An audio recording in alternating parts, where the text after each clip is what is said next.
Myself Dr. Swati Sharma. I am Associate Professor in Botany, Government College, Jaipur. आज का हमारा topic है formation of fossils, that is fossilisation. Palaeobotany का ये topic जिसमें कि हम ये पढ़ेंगे कि फॉसिल्स का फॉर्मेशन किस प्रकार से होता है, किस प्रकार से फॉसिल्स डेवलप होते हैं, बनते हैं। फॉर्मेशन ऑफ फॉसिल्स जो है वो किस तरीके से होता है कि जो अर्थ क्रस्ट है, सेडिमेंट्री रॉक्स हैं, उनमें कई प्लांट्स और प्लांट पार्ट्स प्रिजर्व हो जाते हैं। लंबे समय तक ये उसमें प्रिजर्व रहते हैं और उस प्रोसेस को हम कहते हैं फॉसिलाइजेशन, जिसमें कि प्लांट्स और प्लांट पार्ट्स लंबे समय तक सेडिमेंट्री रॉक्स और अर्थ क्रस्ट में दबे रहते हैं और वो एक प्रोसेस के थ्रू फॉसिल्स में कन्वर्ट हो जाते हैं और उनका प्रिजर्वेशन उन सेडिमेंट्री रॉक्स के बीच में हो जाता है। That is known as formation of fossils और फॉसिलाइजेशन। फॉसिलाइजेशन दो बातों पर निर्भर करता है। पहला तो कि प्लांट और प्लांट पार्ट का नेचर किस प्रकार का है, वो किस प्रकार का है, और दूसरा एक्सटर्नल क्लाइमेट उसे कैसा मिलता है। इन दो बातों पर निर्भर करता है कि फॉसिलाइजेशन होगा भी या नहीं होगा, और यदि होगा तो किस प्रकार के फॉसिल्स इसमें बनेंगे, कि उसमें हमें केवल एक्सटर्नल स्ट्रक्चर दिखेगा और या फिर हमें दोनों एक्सटर्नल और इंटरनल दोनों स्ट्रक्चर्स दिखेंगे। हमें कोई पार्ट का अगर डेवलप होगा फॉसिल तो हमें ये आइडेंटिफाई करना पड़ेगा कि ये कौन सा प्लांट है। अगर कंप्लीट प्लांट का फॉसिलाइजेशन होता है और वो साइंटिस्ट को मिलता है तो दैट इज़ वेरी यूज़फुल। अगर उसमें सेम जगह पर जहाँ पर कि वो फॉसिल था किसी ज़माने में, फॉसिल वो है प्लांट जो कि पास्ट में था लेकिन आज वो नहीं पाया जाता है, तो वो फॉसिल प्लांट उसी सेम प्लेस पर जहाँ पर कि वो प्रेजेंट था उसी प्लेस पर ही अगर उसका फॉसिलाइजेशन होता है तो उसको हम कहते हैं इन सिटू। उस फॉसिलाइजेशन को कहते हैं इन सिटू। और इसका एग्जांपल है यूरोपियन कोल फॉरेस्ट, जहाँ पर कि जो प्लांट्स का फॉसिल्स हमें प्लांट्स के मिलते हैं वो वहीं पर ही डेवलप्ड थे और वहीं पर ही उनका फॉसिलाइजेशन हो गया। यहाँ पर जब फॉसिलाइजेशन होगा इन सिटू कंडीशन में तो वो जनरली प्लांट्स कम्प्लीटली प्रिजर्व्ड होते हैं, क्योंकि वहाँ पर प्लांट का कंप्लीट स्ट्रक्चर एक साथ भी प्रिजर्व हो सकता है। कभी कभी ऐसा भी होता है कि जो फॉसिलाइजेशन किसी और प्लेस पे जाके हो, प्लांट कहीं प्रेजेंट हो लेकिन फॉसिलाइजेशन कहीं और हो रहा है, और जनरली ये रिवर्स, पॉन्ड्स, इनके बैंक्स पर, रिवर के किनारों पर, पॉन्ड्स में और सी शोर्स में कुछ प्लांट पार्ट्स का फॉसिलाइजेशन होता है, क्योंकि पानी के बहाव के साथ में ये प्लांट पार्ट्स एक जगह से दूसरी जगह पहुंच जाते हैं और वहाँ पर जाकर के उनका फॉसिलाइजेशन होता है। अगर वहाँ पर जाकर के फॉसिलाइजेशन होगा तो जनरली प्लांट के पार्ट्स का ही फॉसिलाइजेशन होता है, इनकम्प्लीट प्रिजर्वेशन होता है, केवल कुछ ऑर्गन्स का ही फॉसिलाइजेशन होगा, पूरे के पूरे प्लांट का फॉसिलाइजेशन इसमें रेयर होता है। इसका एग्जाम्पल है इंडियन गोंडवाना कोल डिपॉजिट्स, जहाँ पर कि प्लांट पार्ट्स के फॉसिल्स पाए जाते हैं। इंडिया में गोदावरी वैली और राजमहल हिल्स के बीच में गोंडवाना रॉक्स डेवलप हुई और वहाँ पर ये फॉसिलाइजेशन जब हुआ तो उसमें कई प्लांट पार्ट्स, उसमें फॉसिल फॉर्मेशन हो गया। कश्मीर और अफ़गानिस्तान के बीच में लोअर गोंडवाना रॉक्स पाई जाती हैं और इंडिया के ईस्ट कोस्ट और श्रीलंका, इनमें अपर गोंडवाना रॉक्स पाई जाती हैं। तो यहाँ पर फॉसिलाइजेशन जो है कुछ प्लांट पार्ट्स का है, ऑर्गन्स का फॉसिलाइजेशन हुआ है। गोंडवाना रॉक्स काफ़ी बड़े एरिया में फैली हुई हैं, बंगाल में दामोदर वैली में, और एमपी में एक्सटेंड होते हुए साउथ ईस्ट से लेकर के उड़ीसा, महानदी वैली, वहाँ पर ये गोंडवाना रॉक्स प्रेजेंट है, और गोदावरी रिवर जो है वहाँ पर भी इसके ये फैली हुई है। तो ये ज़्यादातर हम ये देख रहे हैं कि वैलीज़ में, रिवर के पास यहाँ पर प्रेजेंट है। तो ये एरियाज़ जो होंगे पानी के बहाव के साथ में ये कुछ प्लांट पार्ट्स यहाँ पर आए और उनका फॉसिलाइजेशन हो गया, सेडिमेंट्री रॉक्स का डेवलपमेंट हुआ और यहाँ पर फॉसिलाइजेशन हुआ। तो यहाँ पर प्लांट पार्ट्स का फॉसिलाइजेशन हुआ। कंप्लीट प्लांट का फॉसिलाइजेशन जनरली अगर सेम प्लेस पे फॉसिलाइजेशन हो तो होगा, और अगर वो दूर किसी जगह पर होगा तो प्लांट पार्ट्स का फॉसिलाइजेशन होता है जनरली। फॉसिल्स कहते किसको हैं हम लोग, जो कि पहले के ज़माने में पाए जाते थे प्लांट्स और अब वो नहीं पाए जाते हैं। जब भी कोई प्लांट या प्लांट पार्ट की जो डेथ एंड डिके होती है वो जनरली क्या होगा कि वो प्लांट ज़मीन पे गिर जाएगा, ज़मीन पे गिरने के बाद में बैक्टीरिया उसको डिकम्पोज कर देंगे। लेकिन जनरली सॉफ्ट पार्ट्स जो होते हैं वो तो इजीली डिकम्पोज हो जाते हैं, लेकिन हार्ड पार्ट्स अपनी ओरिजिनल कंडीशन में ही रहते हैं। जब फॉसिलाइजेशन का प्रोसेस जब होता है तो सबसे पहले क्या होता है कि प्रोटोप्लाज्मिक कंटेंट्स डिसअपियर हो जाते हैं सेल में से। फिर उसके बाद में जो सॉफ्टर पैरेनकाइमेटा सेल्स हैं उनका डिसइंटीग्रेशन होना स्टार्ट हो जाता है। वो एक बार डिसइंटीग्रेट हो जाती हैं तो जो बचा क्या उसमें हार्ड स्क्लेरेनकाइमेटस टिश्यू, क्यूटिनाइज्ड टिश्यू बचा, जो कि डिसइंटीग्रेशन इसके लिए प्रोटेक्टेड रहता है, वो उसका डिसइंटीग्रेशन नहीं होता है, लंबे समय तक उसका डिसइंटीग्रेशन नहीं होता है।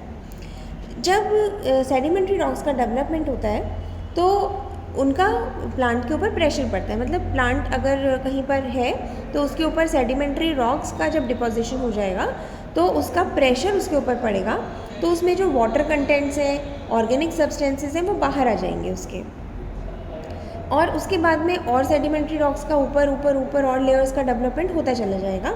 उससे जो फॉसिल्स हैं वो बहुत ज़्यादा कंप्रेस हो जाएंगे और फॉसिलाइजेशन इसमें होगा इस तरीके से, क्योंकि उसके सारे सॉफ्टवेयर टिश्यूज़ का डिसइंटीग्रेशन हो गया, उसके जो वाटर कंटेंट्स थे, ऑर्गेनिक सब्सटेंसेस था, प्रोटोप्लास्ट था, वो सारा प्रेशर की वजह से बाहर आ गया, इतना कंप्रेशन हो गया कि वो फॉसिलाइजेशन हो गया। तो इस तरीके से एक तो फॉसिल किस तरीके का है, अगर उसमें सॉफ्टवेयर टिश्यू है तो उसका फॉसिलाइजेशन मुश्किल से होगा, अगर उसमें हार्ड टिश्यू ज़्यादा है तो उसका फॉसिलाइजेशन ईजीली होगा, मतलब उसमें हार्ड टिश्यू जो है वो डिसइंटीग्रेट बहुत ही मुश्किल से होगा, लेट होगा। और उससे पहले पहले अगर सेडिमेंट्री रॉक्स का डेवलपमेंट स्टार्ट हो गया और उन्होंने प्रेशर क्रिएट करा तो वो फॉसिलाइजेशन उसका प्लांट पार्ट का हो जाएगा। तो दो चीज़ें हो गई, प्लांट पार्ट कैसा है और एनवायरमेंटल कंडीशंस कैसी हैं। अगर उसमें जल्दी सेडिमेंट्री रॉक्स का डेवलपमेंट स्टार्ट हो गया तो वहाँ पर फॉसिलाइजेशन उसका प्रॉपरली होगा, अगर लेट हुआ तो वो उसका जो हार्ड पार्ट है वो भी डिसइंटीग्रेट हो सकता है।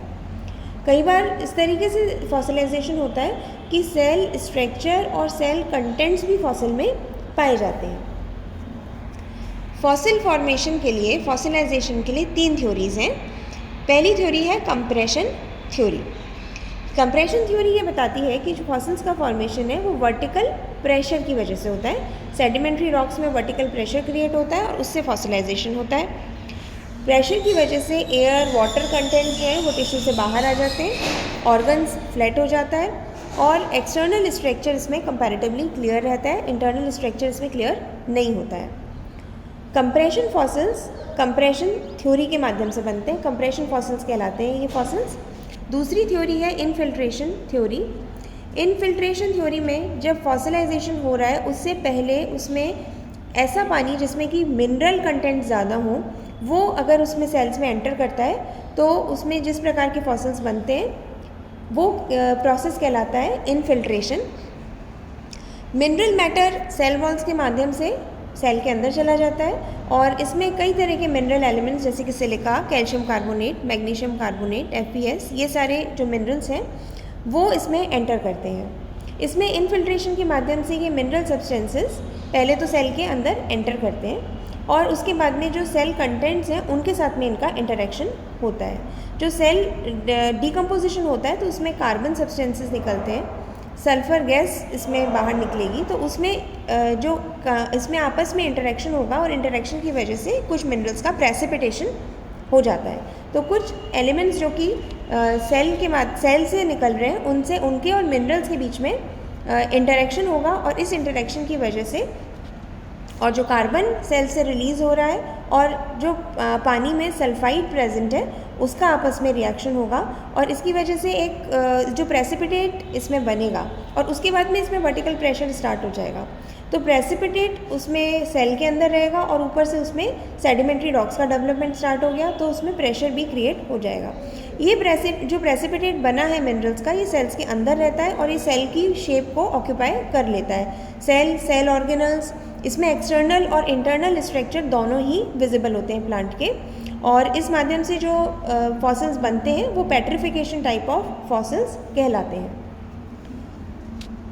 लास्ट थ्योरी है इसमें रिप्लेसमेंट थ्योरी। ये रिप्लेसमेंट थ्योरी है मॉलिक्यूल बाय मॉलिक्यूल रिप्लेसमेंट। जो ओरिजिनल सब्सटेंस है प्लांट बॉडी के हैं उनके मॉलिक्यूल्स का रिप्लेसमेंट हो जाता है कुछ मिनरल सब्सटेंसेस से जैसे कि लाइम कार्बोनेट, आयरन पायराइड्स और सिलिका। इसमें कंप्लीट रिप्लेसमेंट भी पॉसिबल है, कई बार मिनरल्स से मॉलिक्यूल्स का कंप्लीट रिप्लेसमेंट हो जाता है या पार्शली रिप्लेसमेंट होता है। इस वाले रिप्लेसमेंट में इंटरनल और एक्सटर्नल दोनों स्ट्रक्चर्स क्लियर हो सकते हैं या एक्सटर्नल स्ट्रक्चर्स क्लियर हो सकते हैं, डिपेंड करता है कि रिप्लेसमेंट किस प्रकार का हुआ है। जैसे कई बार ओरिजिनल सेल वॉल, उसमें सेल कंटेंट्स, इनका भी कंप्लीट स्ट्रक्चर हमें दिखाई दे सकता है। जनरली हमें सेल वॉल का इसमें ये, क्योंकि सेल वॉल हार्ड होती है तो इसका डिके थोड़ा सा लेट होता है, तो इस वजह से ये डिस्ट्रॉय नहीं हो पाती है। कैलिफोर्निया में कुछ फॉसिल्स जो कलेक्ट हुए हैं वो उनमें काफ़ी अच्छा अमाउंट लिग्निन का भी मिलता है, मतलब उसकी जो सेल वॉल है वो लिग्निन की बनी हुई होती है, लिग्निन प्रेजेंट होता है सेल वॉल में, तो वो लिग्निन भी उसमें कई बार प्रिजर्व देखा गया है। फैक्टर्स अफेक्टिंग फॉसिलाइजेशन, कई फैक्टर्स हैं जो कि फॉसिलाइजेशन को अफेक्ट करते हैं। ये हमने पहले भी पढ़ा कि दो चीज़ों पर मेनली निर्भर करता है fossilisation, nature of the plant and climatic conditions. Plant का नेचर कैसा है, अगर प्लांट सॉफ्ट पार्ट है उसमें ज़्यादा और हार्ड पार्ट कम है तो उसका फॉसिलाइजेशन नहीं हो पाएगा, उसका डीकम्पोजिशन हो जाएगा।